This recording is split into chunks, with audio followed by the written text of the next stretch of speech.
जेन ज़ी ये जो शब्द है इन दिनों में बहुत सुनने को मिलता है, वीडियोस में, न्यूज़ चैनल्स में देखने को मिलता है।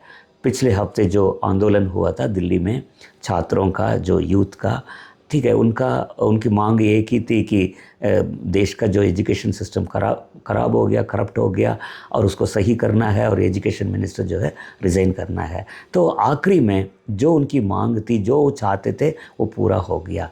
तो साथ साथ एक और बात मैं कहना चाहूँगा यहाँ पर, हाल ही में तमिलनाडु के अंदर इलेक्शन हुआ था।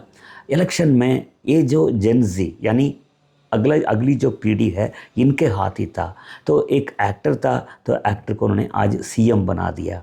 तो वो सही है या सही नहीं है वो बात अलग है, पर कहने का मतलब ये है आज जो ये जो जेन ज़ी, जो नेक्स्ट पीढ़ी जो है, युवा पीढ़ी, अगर ये इकट्ठे हो जाते हैं, ये कुछ भी कर सकते हैं। तो बीते समय में भी, बीते सालों में भी, बीते समय में भी ये कई जगह हमने देखा है। तो इस चीज़ को थोड़ा सा आत्मिक तौर से अगर देखें, आज की कलीसिया के बच्चे हैं, अगर ये मिलते हैं, अगर ये किस वजह से हम परमेश्वर ने क्यों चुना है, उसके पीछे मकसद क्या है, उसको कैसे उसको अंडरस्टैंड करना है, ये सारी चीज़ें अगर ये समझ लेते हैं, अगर ये जैसा होना चाहिए अगर हो जाते हैं, तो जैसे दुनिया को उलट पुलट करने वाले बोला, वैसे ही आज भी अगर देखा जाए कलीसिया के अंदर इतना करप्शन है, कई सारी चीज़ें हैं, तो ज़रूर परमेश्वर इनके द्वारा सही कर सकता है। ख़ासकर जो इन दिनों में जो एक शब्द सुनने को मिलता है कलीसिया के अंदर बार बार कि आशीष आशीष आशीष। अब्राहम को परमेश्वर ने बहुत आशीष दी और ये भी कहा था कि मैं तुम्हें आशीष दूंगा और औरों को आशीष का कारण बनाऊंगा। तो हुआ क्या कि अब्राहम के टाइम में उसने काफ़ी सारे कुआएं जो है उसने खुदवाई, तेल के, पानी के। पर इसहाक के टाइम में, जब उसका बेटा इसहाक आया, तो उसके टाइम में फिलिस्तियों ने बिल्कुल बंद कर दिया, मिट्टी से उसको भर दिया।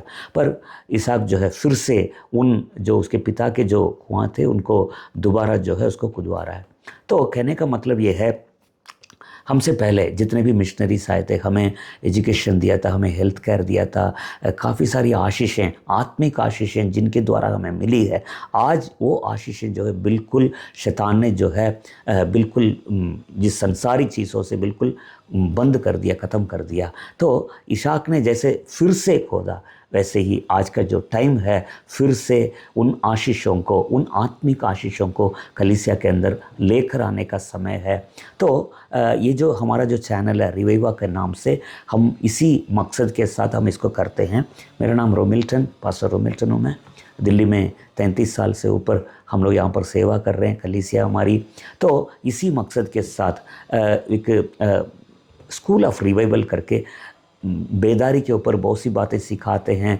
काफ़ी पब्लिकेशन से हमारा किताबें लिखता हूँ। तो कैसे भी करके देश में जो है, कलीसियाओं के बीच में, देश में एक परिवर्तन को लाने के लिए बहुत कुछ हम कोशिश कर रहे हैं। परमेश्वर हमारे कामों को ज़रूर सफल करेगा और आपके द्वारा इस काम को परमेश्वर करने जा रहा है। और हमारे साथ जुड़े रहें। इस चैनल में काफ़ी सारी जो वीडियोस हैं और भी चीज़ें हम अपलोड करते रहेंगे, तो हमारे साथ रहिए। परमेश्वर आपके द्वारा बहुत बड़े काम करेगा। God bless you. परमेश्वर आपको बहुत बहुत आशीष दे।